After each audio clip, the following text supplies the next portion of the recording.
Hi there, and welcome back to Rent Prep for Landlords. I'm Andrew Schultz, Community Manager here at Rent Prep. I'm also a licensed real estate broker with over 15 years of experience in the property management and rental property industries.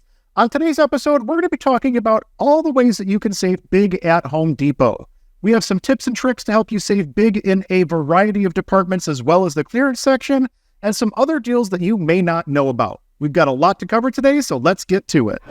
The first thing that I wanted to mention about Home Depot is that anyone is eligible for a ProDesk account. There's no minimum spend or anything, and you don't even need to have a company name. You can register for a Pro account under your personal name, and the ProDesk unlocks a couple of tools that, honestly, in my opinion, are some of the best tools out there as far as Home Depot goes. The nice thing about ProDesk is that you can sign up either online, or if you want to go in store, you can sign up there. But the two biggest features that I use in the ProDesk are job names and purchase history. And honestly, these two items go hand in hand. Whenever you check out at a Home Depot, whether you're going through the register, the standard registers, whether you're going through the ProDesk, or whether you're buying online, you can enter your Pro member number, which will then ask you for a job name. And the nice thing is you can name the jobs whatever you want. I typically call them by the property address. And it'll print that job name on the receipt. So now you know, okay, this was the job that I was on when I purchased these materials, and it makes your accounting a lot easier. The nice thing is if you happen to lose that receipt and you already entered your Pro loyalty number, you can actually go on Home Depot's website and download a copy of that receipt, as well as see your entire purchase history going back as far as your ProDesk account goes back, so that you can find all of the purchases that you may have made in the past. This is incredibly useful when you're trying to track down a piece of information on a product that you bought sometime in the past, and you can go ahead and search by date or by job name or several other categories. So if you lost a receipt and you have already put it in the system, it's going to show up right there on your ProDesk dashboard. And the other nice thing is if you made a purchase and you did not use your Pro Extra number, you can actually log that purchase through the dashboard on the website and get credit for that purchase, even if you didn't use your Pro number when you made the purchase originally.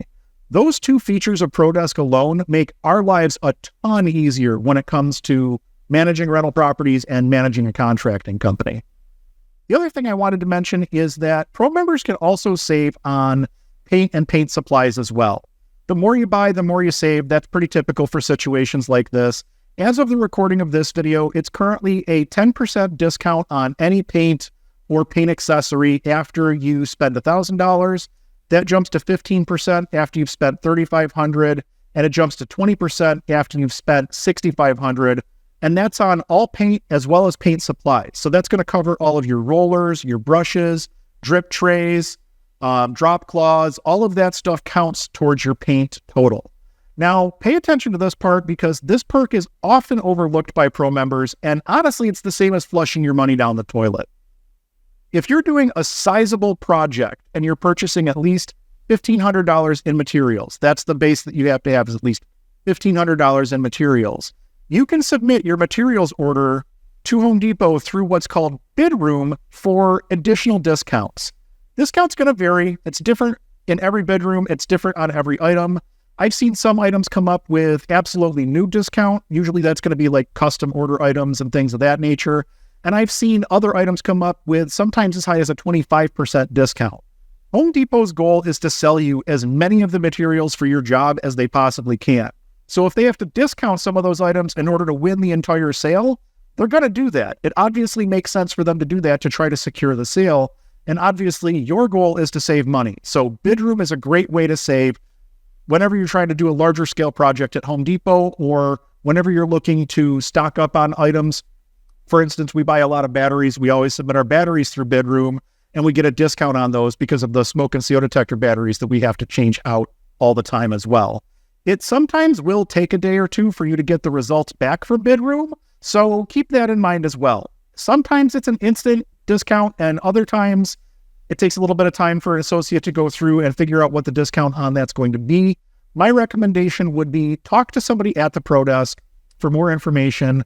And a lot of times what they'll do is have you create a list of all of the items that you're purchasing, like write down all of the SKUs and how many of that item you need, and then they'll put it into the system on their end and can actually tell you what the discount's going to look like once it's been through the Bid Room.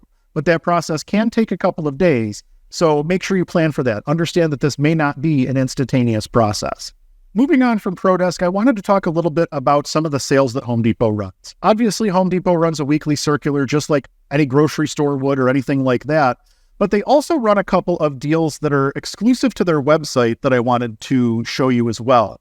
So we're right here, we're on the Home Depot website, we're at the main page, and if you click on the Shop All button, you'll be able to hit Savings, and then from there, you'll see Special Buy of the Day, as well as Pro Special Buy of the Week. Clicking on the Special Buy of the Day, you can see that today it happens to be massage chairs for whatever reason. I'm not in the market for a massage chair, but, it is what it is. And then we'll go take a look at the Savings, the Pro Special Buy of the Week. This one you do have to be a Pro Extra member to take advantage of. And it looks like this week you can see that these last for another 5 days here. We have deals on exterior doors, building materials and ladders, as well as windows, shutters, and interior doors. And if you click, obviously, you can jump to the section and see what the various deals are that are going on. But this is 2 sets of deals that most people never even realize that Home Depot has, and it can go a long way in helping you save some money. The next thing that I wanted to mention is that Home Depot actually has a resource center down at the bottom of the website, and one of those resources is a rebate center. So if you come down here and you click on Rebate Center, there's a couple different ways that you can use this. We'll go ahead and pop our office zip code in here just to update. You can see that there's a bunch of different rebates on heat pumps and this and that and the other thing. I find that the best way to deal with the Rebate Center is if you have a large scale item that you're looking to purchase. For instance, let's go through and say we want to let's go with a refrigerator. You can hit that and it should automatically filter everything down. And now you can see all of the rebates that are available on different refrigerators that are on the market. So you could use this as kind of your starting point when you're shopping for appliances, for instance, to help you find an appliance at the price that you're looking for. And there might even be some rebates out there to help you. So obviously I'm kind of jumping ahead here. There's quite a few different rebates for refrigerators. And obviously it's going to start with the most expensive refrigerator, which has the highest rebate, and eventually it'll get down to the lowest ones. But again, if you were to look at this one with a $1,500 rebate, obviously most of us are not putting $9,000 refrigerators into our apartment units. So there's a little bit of research here, but it definitely makes sense to take a look at this rebate center whenever you're getting ready to do a big purchase. As a matter of fact, here's water heaters. We do a lot of water heaters. Getting a nice rebate on a water heater could be really, really nice. So those are a couple extra places where you can save money with Home Depot that most people don't know about or don't check on a regular basis and are oftentimes losing out on savings as a result. Before we get into the clearance tag savings, the last thing that I wanted to mention is discounts on damaged boxes and damaged items. If you see an item on the shelf that has a damaged box, or maybe the item inside the box is fine, but the box itself is damaged, grab that package and take it to an associate or a manager. Oftentimes, they're going to discount that by at least 10%, but I've seen sometimes up to a 50% discount. I'm not keeping the boxes for 95% of the items that I purchase anyway, so I'll gladly take a discount for a damaged box. More often than not, the item inside is completely fine, it's completely undamaged. There's obviously always a chance that the item inside could be damaged, so maybe you can try to find out whether or not it's damaged before you purchase it or not. But obviously that is also a negotiation point for a little bit larger discount. If the item is a little bit damaged, but the damage isn't something that's going to matter to you as the end user, you may be able to negotiate with a manager for even a little bit higher discount. For instance, I don't care if there's a scratch on the very back of an appliance. I'll gladly take a 10% discount on a scratched appliance where nobody's ever going to see that scratch. So this is one where you kind of have to pick and choose your battles. If you see something that's damaged, you can generally negotiate for a little bit of an extra discount on it, depending on the associate and depending on the associate or the manager that you wind up talking to. Now let's get into where some of the best savings can be had, the clearance section and the yellow tags. Once you understand how to read a Home Depot price tag, you're going to be able to unlock even better savings, and you may even be able to negotiate for bigger savings on bulk buys. You're going to find clearance items in a few different areas inside a Home Depot. First, check the middle aisle end caps. Generally, you're going to find 1 or 2 end caps that have clearance items on them, and this is going to be the main clearance section in most stores. There sometimes will be additional clearance on the end caps at the far back row of the store. That's a lot less common, but I do see them back there occasionally. I've also found clearance sections inside the various departments. For instance, electrical is famous for this. They oftentimes have a lot of small electrical stock items that wind up getting discounted and left right on the shelf in the section. And I've also found clearance sections over by the seasonal lawn and garden section as well. So there's oftentimes going to be clearance sections in more than one area in a store. It's definitely worth walking around a store the first time you visit to make sure that you're seeing all of the clearance items that are out there. Side note, the lawn and garden discounts are usually huge at the end of the season. So watch out for that if you're in a situation where you know that you want to do some yard work the following year, or maybe you want to buy a lawnmower or some mulch or whatever and hold it to the following year. Those discounts are best at the end of the season. So definitely watch for that stuff. Now, Home Depot will use two different colors of tags on their shelf, a white tag and a yellow tag. The white tags are going to be your standard price tags, and they are not what we're looking for. You can pretty much disregard any sort of a white tag. We're looking specifically for the yellow tags. Now, when you're looking for the yellow tags, you're looking for a couple pieces of information on the tag itself. First, look for a was price. This was the original price of the item, and it also indicates that that item is now on clearance, or at least on sale. Next, you're going to be looking for a date on the tag. This date is typically the date that the item was first placed into the clearance section, and that's going to be important because Home Depot marks things down based on the amount of time that things have been left on the shelf. So how do we go about actually reading these tags?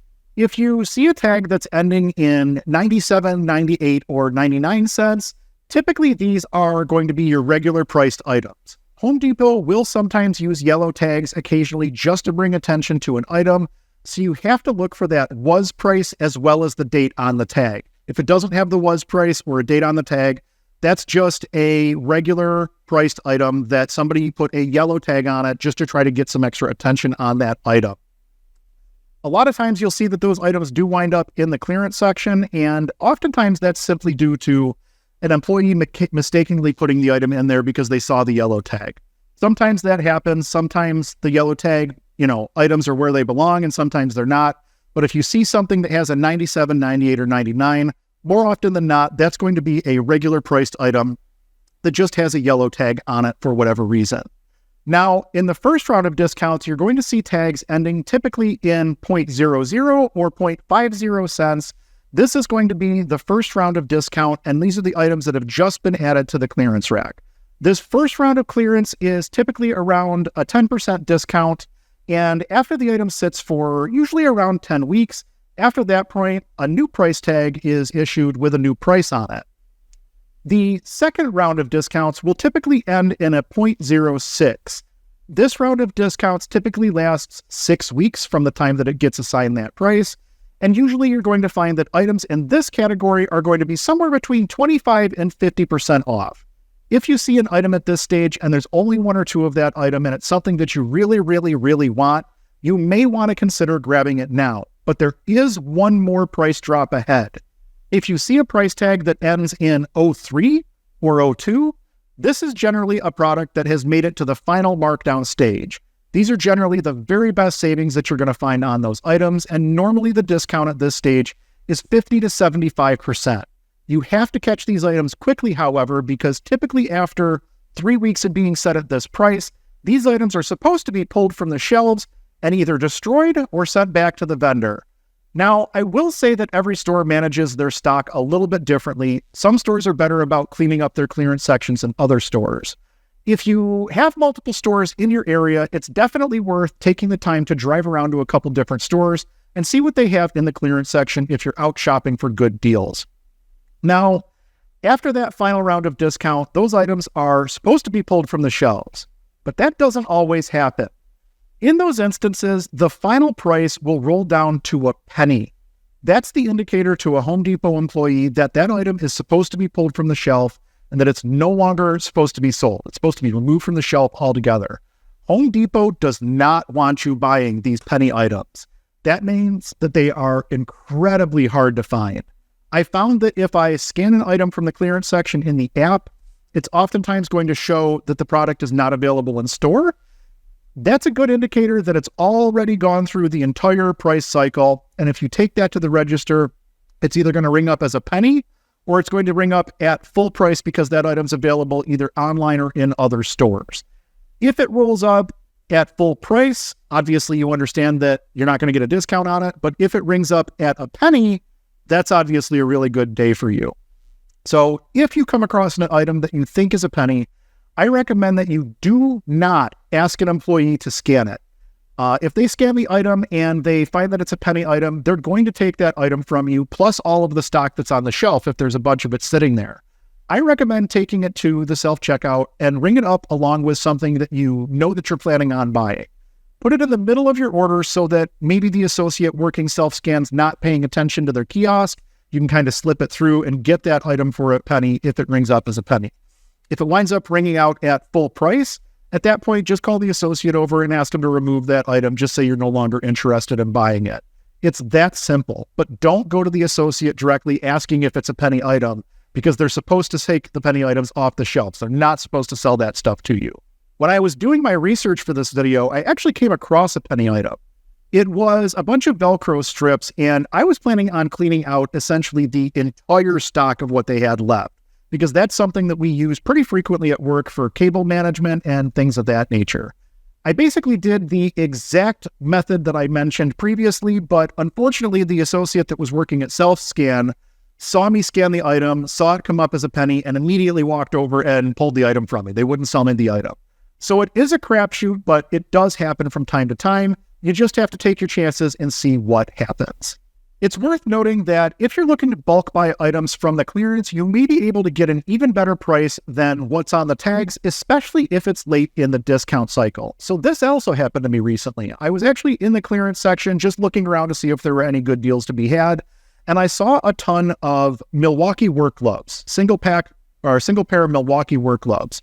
We go through a ton of gloves here in the maintenance department, and I did the math while I was standing there and realized that these gloves that were marked originally at like $10 or $11 a piece, maybe $12 a piece, had been marked down to $4 a pair, which was actually a little bit more than what we were paying for the 5-pack of disposable gloves that we had been purchasing. After looking at how many pairs they had, I realized that they had like 84 pairs of gloves. So I spoke to a manager and they were actually able to bring the price down even further from what the discount was on the yellow tag. They brought it down from like $4 something to like $2.50 a pair. And I took the entire stock at that point because I knew that we were going to use them. No, I did not need 84 pairs of gloves right there in that moment, but it was one of those things that we have a business need. And I know that, yeah, we're eventually going to go through 84 pair of gloves. So it made sense for me to make that buy. Obviously, it doesn't necessarily make sense to make a bulk buy unless you are really in need of a bulk amount of product, but there is an option available there. If you are looking to make a bulk buy and you're looking at that clearance stuff, sometimes you can find an even better deal than what you would normally get just by asking a manager if they'll give you a better deal if you take more than one of an item. It's also worth noting that you should check the price of an item in the app and on the store shelf. Sometimes you're going to find disparities between the item price on the shelf and the item price on the app. We were just talking about it with the penny items, for instance. And essentially, my recommendation is if you see an item and the price is better online in the app than it is in the store, buy it on the app for in-store pickup. The reason I recommend doing this is because this prevents you from losing out on a good deal simply due to an associate not understanding or misapplying a policy. They're not looking at the price of things when they go do a pick and pull on an order. They're just going to go find the item and set it aside so that when you come in to grab it, you're able to do so. So that would be my recommendation if you find an item that's cheaper in-app versus in the store on the store shelf. Sometimes you can get an associate to do the price match, but more often than not, you're better off buying it online and not having to deal with that associate because they may not be willing to do or match the discount that's there on the shelf. Finally, if the item that you're looking for is out of stock, you may be able to get the next model up at the same price as the less expensive model, and that's going to depend on what it is that you're purchasing. So we've had good luck with this when purchasing tools. We went in to purchase a circular saw, and the model that we wanted, the cheap model, was out of stock because it was on sale, but they had the next model up, plenty of those on the shelf. We talked to a store associate, and they said, we can't give you the next model up for the same price as the previous model, but the managers can. So they went and got a store manager. The store manager looked at it and said, yeah, we can do that. We'll give you the next step up for the same price as the original item, because they want to do whatever it takes to win your business. Home Depot's goal is to sell you as much product as they possibly can. So if they can do something to make you happy and keep you in the store or keep you buying, that's obviously what they're going to do. And the best thing that you can do is take advantage of that and get a hold of as many savings as you possibly can. So there you have it. These are some of the best ways that I've found to save at Home Depot. Have you ever found any great deals at Home Depot? Is there another store that we should do a video like this on? Maybe Lowe's, maybe Menards? Drop us a comment down below and let us know what you think. Don't forget to like and subscribe. I'm Andrew Schultz with RentPrep.com, and we'll talk to you soon.